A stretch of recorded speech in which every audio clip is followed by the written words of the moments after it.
Let me say this clearly and gently. You not liking the truth does not invalidate the truth. It just makes you look like you're denying, projecting, or deflecting.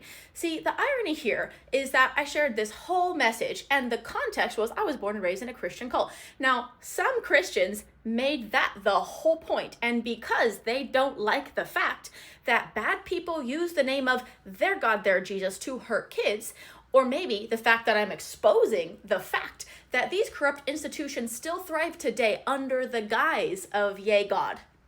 And I'm not okay with it. I sure don't think Christians should be okay with it. But let's be real. If the truth makes you uncomfortable, I don't want to argue with you. I want you to help us change these broken systems.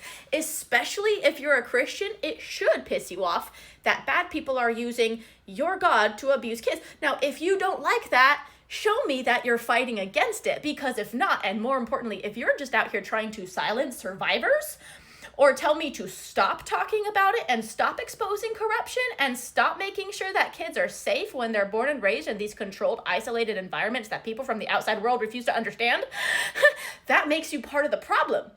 It does. What's wild to me isn't even the deflection as much as instead of responding to the message, they are so quick to jump in and protect a label. Not ask about what happened, not do any research to see all the Christian-like things this cult did. Unlike most Christians today, like we were going to all the world preaching the gospel, we were preaching salvation and Jesus and, faith without works. Like I can name 1,000 Christian-like things that cult taught us and did. Unlike most Christians these days. Let me just clarify the point here, okay? It doesn't really matter what you call yourself, because in case you haven't noticed, there are a lot of people saying things that they don't mean. So instead of jumping to protecting the label of Christianity, how about we work together to solve these problems that make us so uncomfortable? Because that's the whole message, and why I'm unpacking my trauma for strangers on the internet so they can understand this problem and focus on the actual solutions.